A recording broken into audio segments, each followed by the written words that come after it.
gore rineri gore rekumhanya mburi yezimbabwe zvinhu hazvina kumira mushe nyaya yatiri kusangana nayo zvinhu zviri kuitika mumastreets umuka dzimwe zvacho tine tamboignora totoona kutoti tikatonyaregedza kudzitaura vanhu mungazosarira.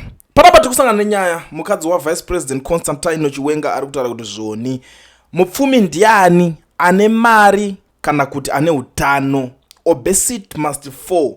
Gore rino nderekumhanya. Let's keep moving, exercise bodies. Apedza zvake. But pane mashoko akawanda ari kutaura because iyi nyaya yekuti gore rekumhanya iyi haisisiri secret paZimbabwe iko zvinezvi kuti kuchamhanywa. Isu hatizivi kuti kuchamhanywa chirudzii kana kuti kuchamhanywa sei kana kuti ndanana vachamhanya. But vanhu vari kutaura kuti munhu ari kutaurwa ari kunangwa zvakanyanya ndichivayo. Because he is part of those guys vanenge vachingonzi zvigananda this zvigananda that ndanga pakanguva ngozowedre kunzi zvigananda pakutora mudharata gberei wiki nechivayo kuchizoterawo list ana deletion nguwaya nani list richizongodzi ndaona na Scott zvakangoenda zvakadaro. But mutop 2 yeye panenge pachinzi zvigananda ndo vakomana vacho vanenge vachitotaurwa baba tingatora ita vashaikwa mutop 5. But now iyi nyaya yekunzi kai vanofanira munofanira kugara muchiningirira igorere chinhu chikudiwa utano igorere kumhanya ndopendaona ndakati I think vanogona kunge vane zvinhu zvakawanda zvavari kutaura vari kutry kumeka sense panapa. But it's not like kuti inini ndinobva ndauya ndoisa mashoko mukanwa mavo. But is something chekuti maZimbabweans vatongosuggesta kuti izvi ndo zvazviri kureva izvi hapana kana mumwe ari kunzi achamhanya panapa. But ndiri ipapo ndiri kusangana neimwe nyaya panapa muri yeZimbabwe iyi hamenoti munoitongose nyaya yemaaffiliates nzara ka hamenoti inoita sei vanhu muZANU-PF zvakanyanyanya nzara anditori ma1 war in ZANU-PF is big wings tussle over affiliates. Pakurirwa nyaya yezvemaaffiliates. Nyaya yezvemaaffiliates kune vamwe vanotambira mari kuofisi yani yatungwarara every month like imeme munowaziva vachinzi varakashi vafanira kuti every month vanowana something cheuviri chekuti vafidhe mhuri. But now infighting has erupted within ZANU-PF linked affiliates as senior ruling party figures allegedly battle to seize control of empowerment funds and grassroots structures ahead of the group planned integration into the party. The power struggles, which insiders say are driven by completing political ambitions and access to state-backed resources, have exposed deepening factionalism within organizations created to mobilize support for President Emmerson Mnangagwa. The dispute comes at a time when questions are mounting of accountability and transparency in the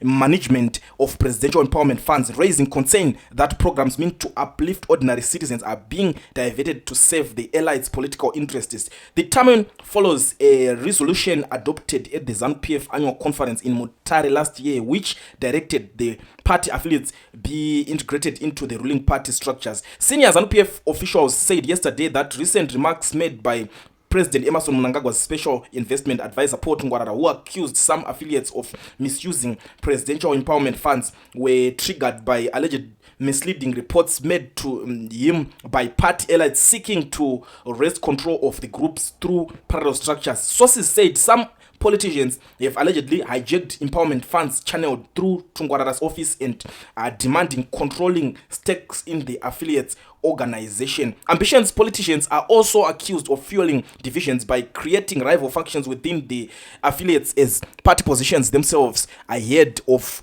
groups' formal integration into ZANU-PF. Addressing a gathering in Manicaland province recently, Tungwarara warned some affiliate leaders that their days are numbered, adding that an audit was underway certain resources. His warning came amid growing concern over the allegedly abuse of state-backed empowerment programs by senior party figures, raising questions about accountability, transparency, and whether the funds are reached intended grassroots beneficiaries. However, the Newsday established that infiltration by the ZANU-PF elite of key affiliate structures is a major driver of the ongoing divisions. There are politicians who have realized that affiliates play a big role in bringing new membership to the party.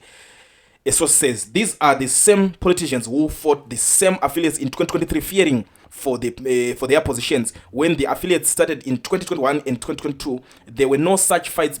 But now, ahead of their integration into the party, politicians have found a way to infiltrate and create parallel structures. The source added that The same politicians were also targeting empowerment funds. In short, they've hijacked them.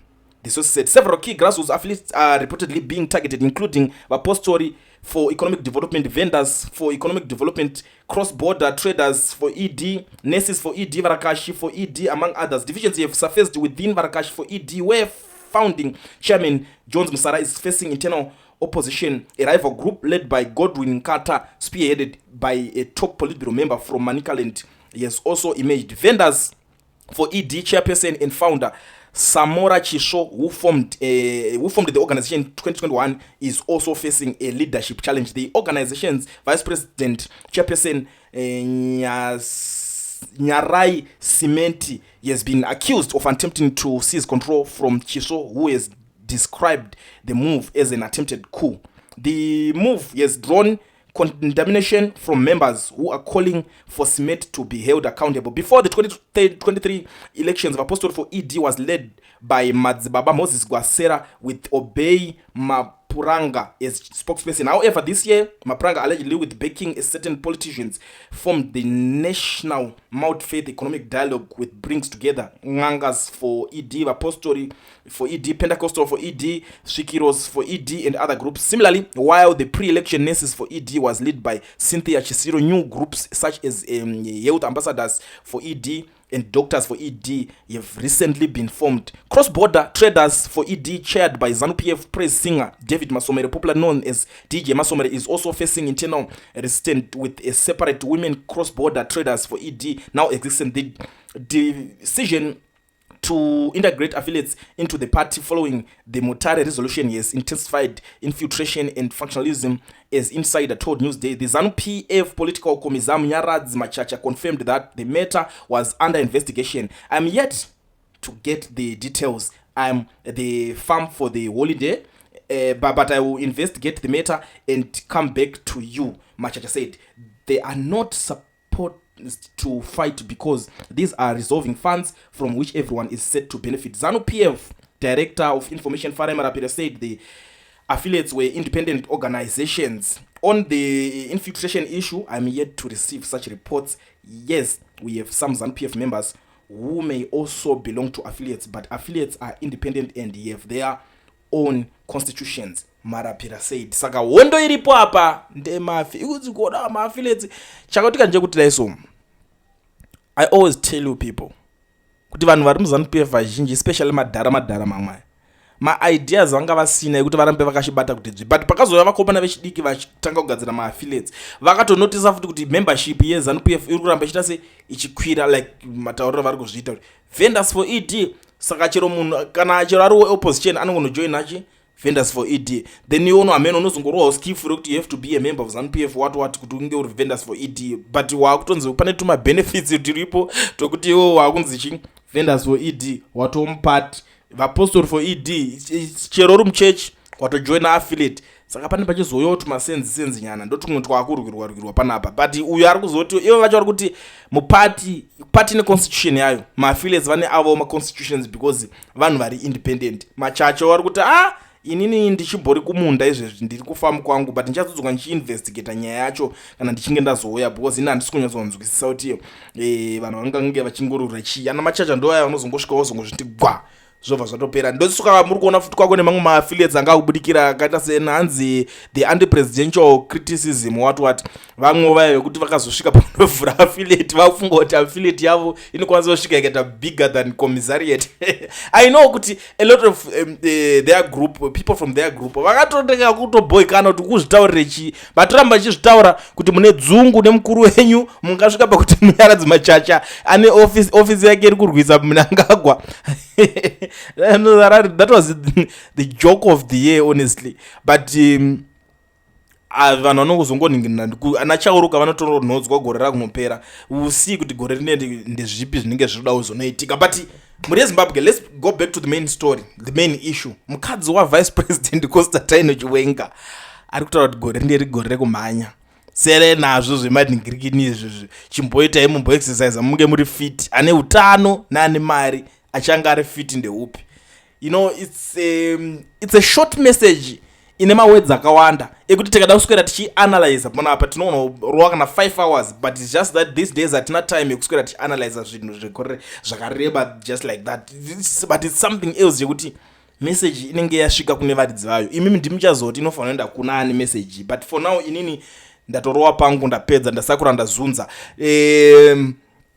Kune vanga vasipo pamazuva akaningiriki naye tungoti welcome guys, happy new year. 2026 is a different year. Even muri kuona kuti zvese zvatiri kuita zvakasiyana, takadzoka tine energy iri different. But now regedzai ndishandise mukana uno kubva ndangozivisa vanhu vari muSouth Africa vanodawo kuregisterwa makampani nekuvhurirwa maFNB business account vasina mawork permits kana mastudy permits, kuti mazuva ano pane kampani inonzi education research ndidzo shasha manje vanokwanisa kuregistera kampani vokuvhurira FNB business account usina work permit.